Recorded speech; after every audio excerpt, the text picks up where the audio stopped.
Hi everyone, এই ভিডিওতে আমরা আলোচনা করব বিএড সেকেন্ড সেমিস্টারের কোর্স 9 9 নম্বর প্র্যাকটিকাম। তাই যাদের 9 নম্বর প্র্যাকটিকামটি রয়েছে তারা অবশ্যই ভিডিওটি স্কিপ না করে শেষ পর্যন্ত দেখার চেষ্টা করো, তাহলে তোমরা 9 নম্বর প্র্যাকটিকামটি কিভাবে লিখতে হয় বুঝতে পারবে। তাহলে চলো দেখে নেওয়া যাক। তো দেখো 9 নম্বর প্র্যাকটিকামটির নাম হচ্ছে prepare grasp and use statistics for analysis of test result. তো দেখো সূচিপত্রতে কি দেওয়া রয়েছে বিষয় হিসাবে, প্রথমে রয়েছে ভূমিকা, তারপর রয়েছে শিক্ষাক্ষেত্রে রাশিবিজ্ঞানের ব্যবহার, তারপর রয়েছে শিক্ষামূলক তথ্যের বিভিন্ন রকম স্কোর, তারপর রয়েছে তথ্য সংগ্রহের পদ্ধতি, তারপর রয়েছে তথ্যাবলীর বিন্যাসকরণ, তারপর রয়েছে পরিসংখ্যা বিভাজন, তারপর রয়েছে আয়তলেখ, তারপর রয়েছে পরিসংখ্যা বহুভুজ, তারপর রয়েছে কেন্দ্রীয় প্রবণতা, তারপর রয়েছে বিষমতার পরিমাপ, তারপর রয়েছে আদর্শ বিচ্যুতি, তারপর রয়েছে আদর্শ বিচ্যুতির তাৎপর্য এবং শেষে রয়েছে উপসংহার। তাহলে চলো এখানে যে বিষয়গুলি দেওয়া রয়েছে সে বিষয়গুলি সম্পর্কে জেনে নেওয়া যাক। তো দেখো প্রথমে রয়েছে ভূমিকা। আমরা জানি প্রত্যেকটি প্র্যাকটিকামের প্রথমে একটি ভূমিকা লিখতে হয়। এই প্র্যাকটিকামটির ভূমিকা লেখার জন্য তোমরা এখান থেকে দেখে লিখে নিতে পারো। এরপর রয়েছে দেখো রাশিবিজ্ঞান কি, এই সম্পর্কে এখানে দেওয়া রয়েছে, তোমরা একটু দেখে নেবে। এরপর রয়েছে শিক্ষাক্ষেত্রে রাশিবিজ্ঞানের ব্যবহার। শিক্ষাক্ষেত্রে রাশিবিজ্ঞানের ব্যবহারগুলি এখানে দেওয়া রয়েছে, তোমরা একটু দেখে নেবে। এবং দেখো এখানে রয়েছে শিক্ষাক্ষেত্রে যে সমস্ত কাজে রাশিবিজ্ঞান ব্যবহার করা হয় সেগুলি হচ্ছে, এক হচ্ছে দেখো শিক্ষামূলক তথ্য প্রকাশের কাজে, দুই হচ্ছে শিক্ষামূলক তথ্যের নির্ভরযোগ্য বিশ্লেষণের কাজে, তিন হচ্ছে শিক্ষামূলক তথ্যের তাৎপর্য নির্ণয়ে, চার হচ্ছে শিক্ষার্থীর ভবিষ্যৎ রূপরেখা নির্ণয়ে। এখানে যে 4টা পয়েন্ট দেওয়া রয়েছে সেই 4টি পয়েন্ট তোমরা একটু দেখে নাও। এরপর দেখো 5 নম্বরে রয়েছে শিক্ষামূলক অভিজ্ঞতা প্রস্তুতকরণে, 6 নম্বরে রয়েছে শিক্ষামূলক তথ্যের তুলনাকরণে, 7 নম্বরে রয়েছে শিক্ষার্থীর অগ্রগতি নির্ধারণে, 8 নম্বরে রয়েছে মানসিক উপাদান বিশ্লেষণে এবং 9 নম্বরে রয়েছে শিক্ষা পরিকল্পনা গ্রহণে। এখানে যে পয়েন্টগুলো দেওয়া রয়েছে তোমরা একটু দেখে নাও।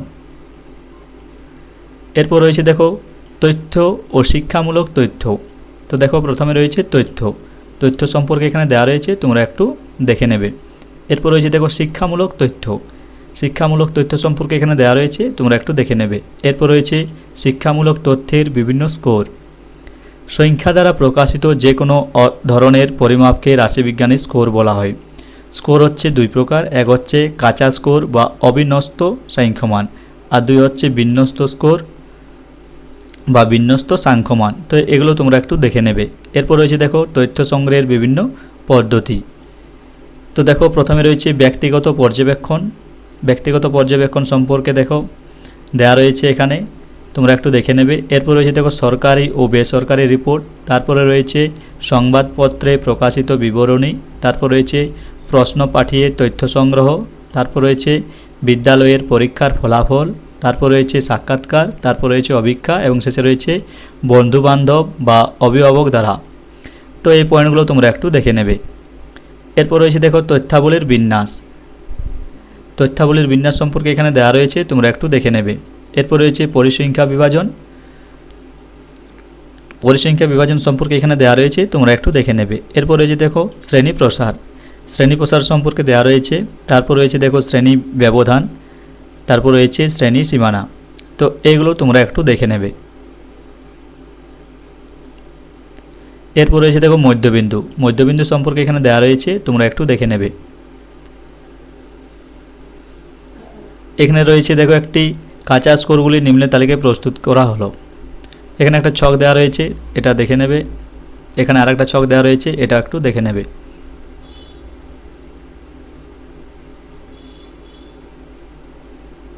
এখানে দেখো আরেকটা টেবিল দেওয়া রয়েছে, এটা একটু দেখে নেবে। এখানে একটা টেবিল দেওয়া রয়েছে, এটাও একটু দেখে নেবে।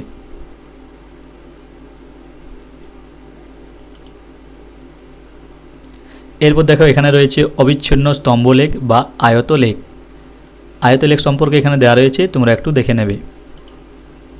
এরপর রয়েছে দেখো আয়তলেখের ব্যবহার বা প্রয়োজনীয়তা, এ সম্পর্কে এখানে দেওয়া রয়েছে, তোমরা একটু দেখে নেবে। এবং এখানে দেখো আয়তলেখের একটা গ্রাফ দেওয়া রয়েছে, তোমরা এটা একটু দেখে নেবে। এরপর রয়েছে দেখো পরিসংখ্যা বহুভুজ।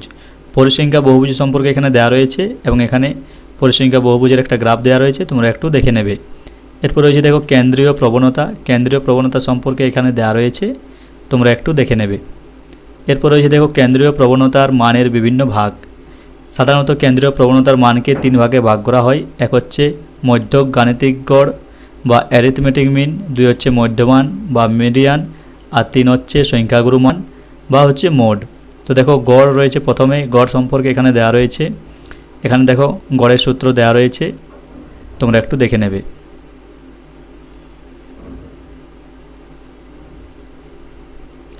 এরপর দেখো গড়ের দ্বিতীয় সূত্র এখানে দেওয়া রয়েছে এবং এখানে তৃতীয় নম্বর সূত্র দেওয়া রয়েছে, এগুলো তোমরা একটু দেখে নেবে। এরপর রয়েছে দেখো মধ্যমান বা মিডিয়ান। মধ্যমান বা মিডিয়ান সম্পর্কে এখানে দেওয়া রয়েছে, এটা একটু দেখে নেবে। এবং এখানে রয়েছে দেখো মধ্যমানের সূত্র। এক হচ্ছে অবিন্যস্ত মধ্যমানের সূত্র এখানে দেওয়া রয়েছে। দেখো প্রথম সূত্র এখানে দেওয়া রয়েছে এবং দ্বিতীয় সূত্র এখানে দেওয়া রয়েছে, আর এখানে রয়েছে তৃতীয় সূত্র, এগুলো তোমরা একটু দেখে নেবে। এরপর রয়েছে দেখো ভূমি অষ্টক বা মোড। মোড সম্পর্কে এখানে দেওয়া রয়েছে, একটা হচ্ছে দেখো অপরিশোধিত মোড আর একটা হচ্ছে ট্রু মোড।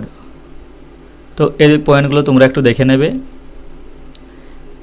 ভূমি অষ্টক ভূয়িষ্ঠকের সূত্র বা ল অফ মোড। মোডের সূত্র এখানে দেওয়া রয়েছে, দেখো প্রথম সূত্র এখানে দেওয়া রয়েছে, এখানে রয়েছে দ্বিতীয় সূত্র এবং এখানে রয়েছে তৃতীয় সূত্র। এই সূত্রগুলো তোমরা একটু দেখে নেবে।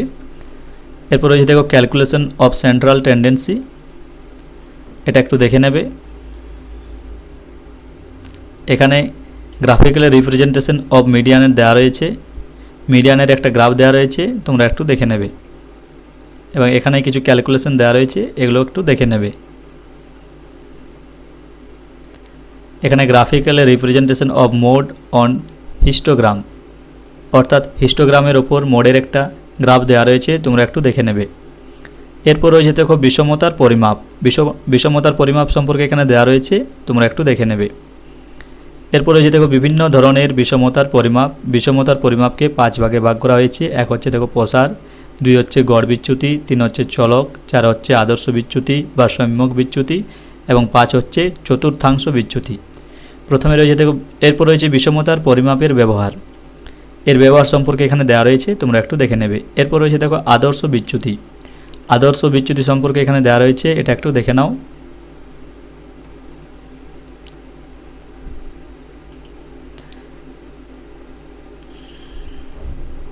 এবং এখানে রয়েছে দেখো আদর্শ বিচ্যুতির তাৎপর্য নির্ণয়। আদর্শ বিচ্যুতির তাৎপর্য নির্ণয় এই পর্যন্ত রয়েছে, তোমরা একটু দেখে নেবে। এবং শেষে রয়েছে উপসংহার। আমরা জানি প্রত্যেকটি প্র্যাকটিকামের শেষে একটি উপসংহার লিখতে হয়। এই প্র্যাকটিকামটির উপসংহার লেখার জন্য তোমরা এখান থেকে দেখে লিখে নিতে পারো। তাহলে এই ছিল তোমাদের কোর্স 9-এর 9 নম্বর প্র্যাকটিকাম।